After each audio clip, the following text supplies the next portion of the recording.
So last weekend, I happened to be in town and I saw that this bookstore was going out of business. And they were selling everything. So these boxes were actually free. I love these. With the adjustable. Isn't that cool? I bought this shelf for $75.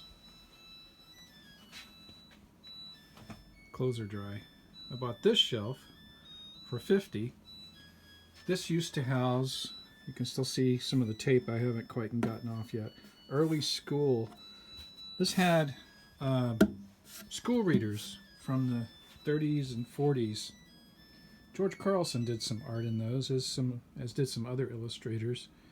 But I checked through these. There weren't any in there. So I got a whole bunch of stuff. I got a box for $20. And in that box, we have issues of National Lampoon from the mid-70s to the early 80s. There's about 30 of these.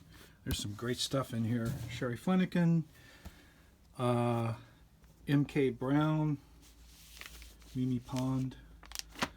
Now that I think about it, they were really great about publishing women cartoonists. Rick Geary. Oh, look at that. Gan Wilson. There were some just miscellaneous things stuck in this box. Here's a manual for an erector set from 1925. And it's a California Mustang. But what is really cool, this is actually extra copies. Some magazine called Fact. I don't know. There's too much here to show you everything. I'm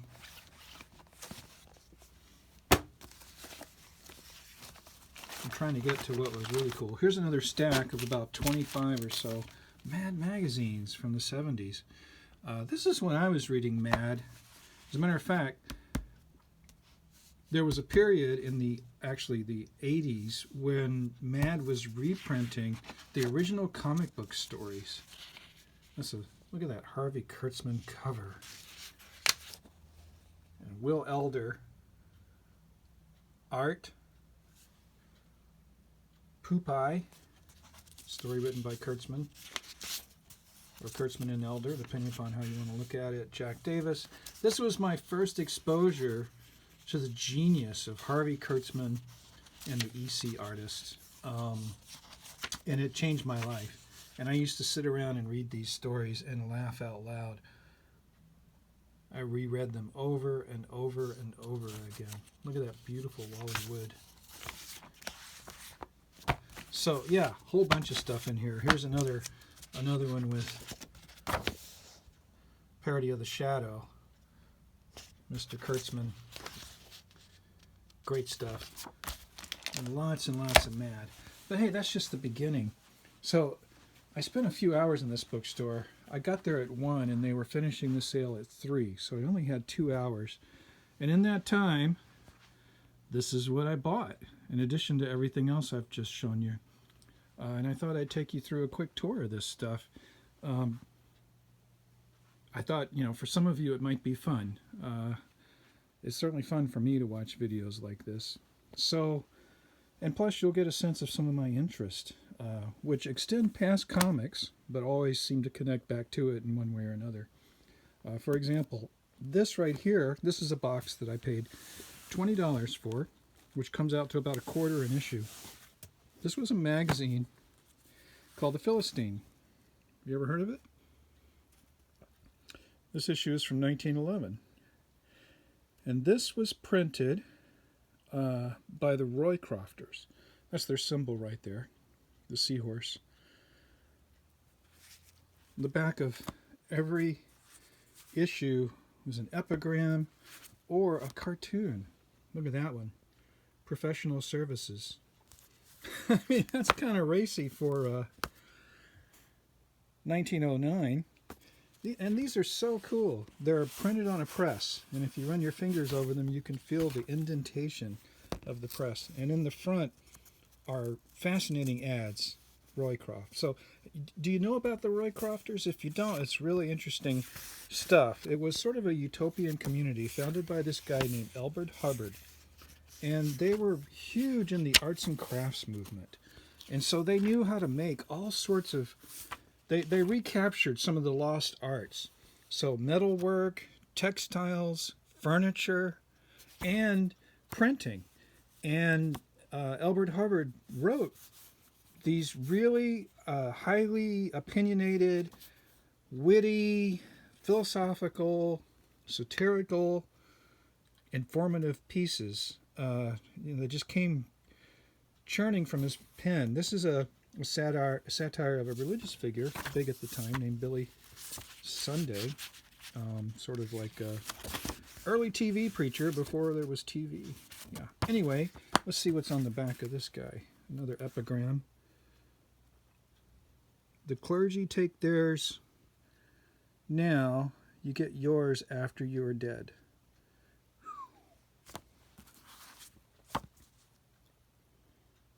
If he can vote, why can't I? So, fairly, I don't want to say woke, but kind of enlightened. And I just love the way that they lay this out. There's always a different thing there. Sometimes there'll be something printed in red.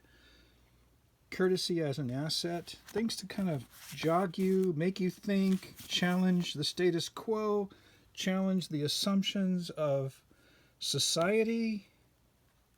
Organized society is the greatest of all bribers. It's great stuff, man. And look at this. Got a whole giant box of these. It came to about $1 each. I am thrilled. I previously only owned one bound volume, which had maybe 4 or 5 issues in it, and I reread that and loved it. And speaking of Elbert Hubbard, here's a book that he wrote, a very famous series that he did called Little Journeys. This book was on the shelf, and I missed it. I did a second pass. When you're in these sales, it's always good to do more than one pass. And you can't read the spine. It's faded. So I pulled it out. And I saw it was Little Journeys. And it has this beautiful leather cover. And I knew right away this was a Roycrofters book. They made this. This was made by hand on an old-fashioned printing press in New York in the early 1900s, or upstate New York. They even... somebody, I don't know if it's the Roycrofters, but somebody, the owner, had their name stamped on this volume. It was probably the Roycrofters. They would probably do that for you for an extra fee. Open it up. So I opened it up, and I was astonished to see it's signed by Elbert Hubbard. That's the guy that founded the whole movement. Amazing. The asking price was only $25. What did I pay for this? $1. Every book in the shop was $1. Everything I'm going to show you here in this stack, I paid $1 for each. So, yeah, and these are the Little Journeys. Just a word about the Little Journeys. These are little biographies of people that Hubbard admired and felt like we can learn from their lives and their examples. And the first person in this book, I am very pleased to say, if I can get this open with one hand, it's got a tissue paper overlay over the graphic, so the graphic doesn't, and the title page, they don't bleed together.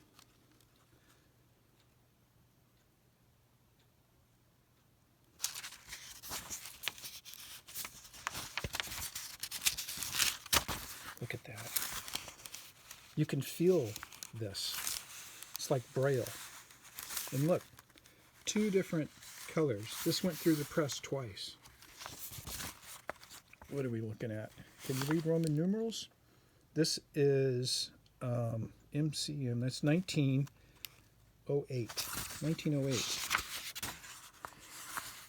And so the graphic we were just looking at, that's a portrait of Booker T. Washington.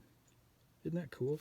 Who else is in here? Thomas Arnold, Erasmus, Hypatia, Saint Benedict, and Mary Baker Eddy, founder of Christian Science. Yeah. So kind of off the wall, kind of interesting stuff you're just not going to run across every day. It's never been probably, well, it has been reprinted a lot actually. It was a famous series, but not recently, not in a long time. Let's see what else is in here that I can get through real quickly. I can't linger over stuff too much. J.R. Williams collection, Born 30 Years Too Soon.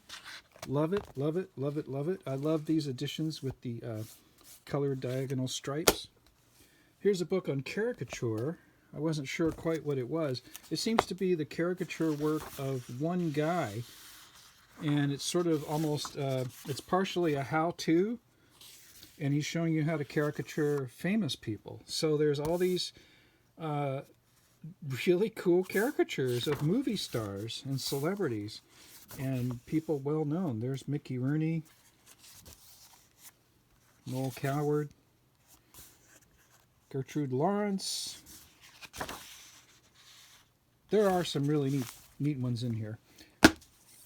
There was a whole shelf. They were also clearing off their reference section. Any used bookseller worth their salt is going to have an amazing reference collection. And they were selling the reference books for $1 each. And I wish that I had bought more. What was I thinking? But here's one I got. Vintage Magazine's Price Guide. This is valuable just for the information that's in here. The pricing is going to be long out of date, but you're going to get a lot of good info. This is a book on films, a series that I didn't even know, written by the great David Robinson, who did the definitive Chaplin biography and a wonderful biography on Buster Keaton. The birth of American film. I'm very interested in the early days of American film because I'm writing a book about how comics and film influenced each other in the beginning of each art form. I should say newspaper comics, because comics have been around, depending upon your definition, a long time. But newspaper comics, magazine comics, those start in the late 1800s, just when movies started. So this is an amazing find. I didn't even know the book existed. Collection of stuff from the Saturday Evening Post, which includes some cartoons. A lot of text too, but hey, I thought, well, for $1, I haven't even looked through this. I don't know what's in it. Another great collection, and this is actually a duplicate. I have this already. This is one of the best collections of comics from the mid-20th century that you will find. Everybody's in here, and everything that's in here is a good example, and the essays are very, very insightful. Very, very informative and very good. I use this as a reference book in writing my book on screwball comics. You know who that is, right? Here's a Gibson girl. That's one of the most famous cartoons in America ever. T.E. Powers. Tad. This book is fan-damn-tastic. And I got it because I just couldn't pass it up. And I'm like, I should send this to somebody that wants it. Or maybe I'll make it available out here on Instagram. If you're still watching, send me an offer. Okay, that is part 1 of this. I'm going to have to do a part 2 because this is going on really long. So I'll post a part 2 a little later and get through the rest of this.